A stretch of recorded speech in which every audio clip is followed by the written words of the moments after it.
Well, hey, howdy, hi, welcome back to my channel. Thank you so much for stopping by to join me today. I really do appreciate it.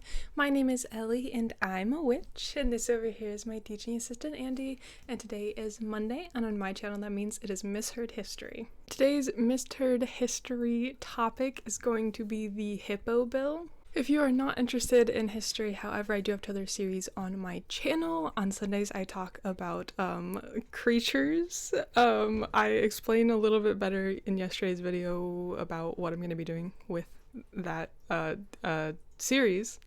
But on Tuesdays, I do tea time and true crime. There is going to be 2 new series that I'm going to start on my channel, but I will give you guys a rundown on that at the end of the video if you are at all interested. But without further ado, let's go ahead and jump into the video.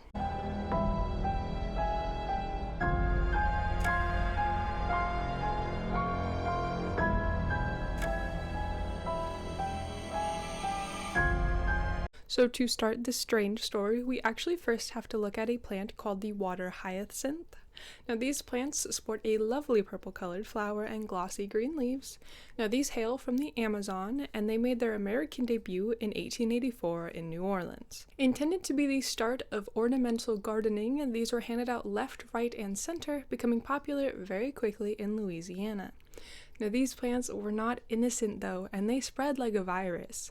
Within 20 years, they overran the waterways in Louisiana and Florida to the point it was threatening established trade routes. To try and get rid of these plants, people were ripping them up, leaving them out on the shore to dry out, and some even doused them in gasoline and set them alight.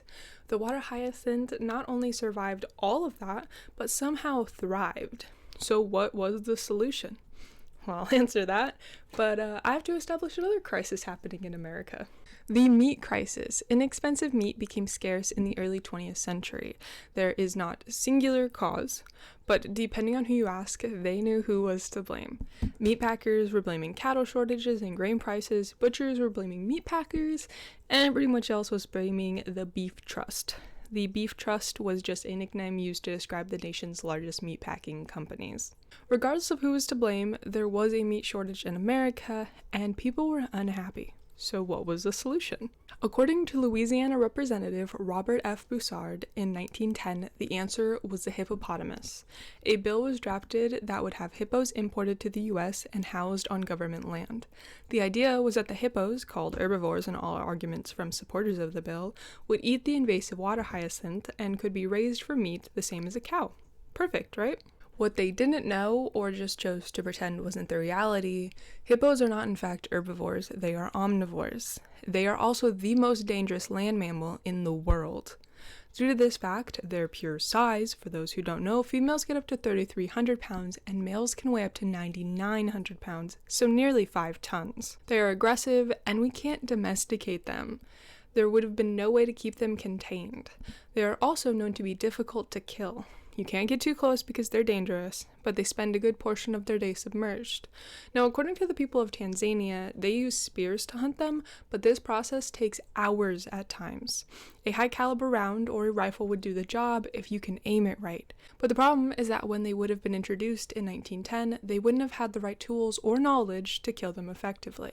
So the meat problem wouldn't be solved, and the American public would be in danger on a regular basis, but would it have solved the plant problem at least? The answer is also no. Water hyacinth, true to their name, are about 95% water. This means they offer little to no nutritional values to hippos, but their water content would lead to bigger issues. When you ingest too much water, the kidneys have to work overtime because they can only process so much water at a time. Overhydration leads to electrolyte imbalance, drops the sodium level in your blood, and can be fatal. To combat the effects of the water hyacinth, hippos would need to eat things with sodium. Plants do have a small amount of salt content. Animals have more. Humans have an average of 250 grams in total, making us a pretty viable snack option. Aside from that, the output of a hippo would increase if you are taking in so much water and needing to eat more. What I mean is their pee and poop. And we actually have a real-world example of the crisis that this causes. In Colombia, Pablo Escobar, yes, that one, he had 4 hippos, and as of 2020, Colombia has about 200 of them.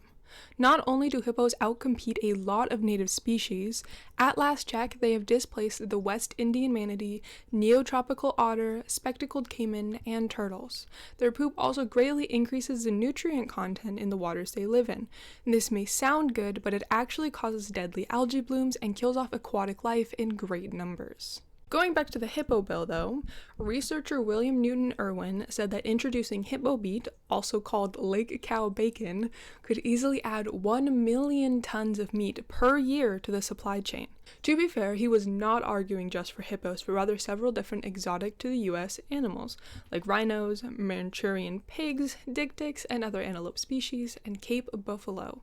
A couple of other notable supporters were military scout Frederick Russell Burnham, South African Army captain and later German spy Fritz Joubert Duquesne, and even former President Theodore Roosevelt. These people argued that we have brought plenty of other animals to America, and with great success. Animals like horses, sheep, goats, donkeys, reindeer even, so why not the hippo too? Thankfully, this bill did not pass and was shelved. Broussard did want to try to pitch the idea again the next year, but with World War I starting, it was not the most important topic. By the end of the war, the American people were so used to going without a lot, including meat, butter, and coffee, so it wasn't a big deal or a big need anymore. There is still a severe water hyacinth problem in Louisiana that they are not yet able to solve. Had World War I started just a few years later, we may have had hippos running amok here. If you are interested in an imagined version of what could have happened, I recommend checking out River Teeth by Sarah Gailey. It is a novella, so it isn't long, but it is a fascinating read if you're interested. You can also get some more information from the Dollop podcast, episode 104, that talks about the hippo bill. And that is that. It was really interesting to research this because I'd never heard it before. I wish we learned about this in school because this is fascinating. But yeah, it was really interesting because obviously looking like in hindsight it was a stupid idea, but they didn't have all the information we have now, so for them it didn't seem like a stupid idea because they had this idea that hippos were like cows. I'm really glad it didn't pass though. The only reason I'm ever thankful for World War I is because we don't have hippos here, thankfully. But as I said at the beginning, I do have 2 new series coming up and I'll tell you about those. So I don't care for astrology. I'm sorry, I don't. I know that I am a Capricorn. That is all that I know. I don't know the sun moon thing. I don't. And I know that a lot of people do care about that. And especially when it comes to like true crime, a lot of people want to know what the killer's zodiac sign is and astrology and all that kind of stuff. That's something that I've ever cared about, took notice of, but I know that a lot of people like it, so I'm going to start a zodiac series on this channel. It will run for this year only, and that will be the last mention of zodiac signs in relation to killers that I will ever do. But I'm going to start on January 19th because that is my mom's birthday and it's a really messed up thing to do. And I'll be starting with Capricorn, which is what me and my mother both are, and that is going to be the case of Dean Coral. How I'm going to do this series is I'm going to take the zodiac sign for the month. Obviously it bleeds into 2 different months, which is how I was born in December. My mom was born in January, but we have the same sign. But I'm going to start in January for Capricorn, and the next month I will do, I believe, Aquarius. And then I'll just do one every month, and then in December I will talk about the Zodiac Killer to end the series.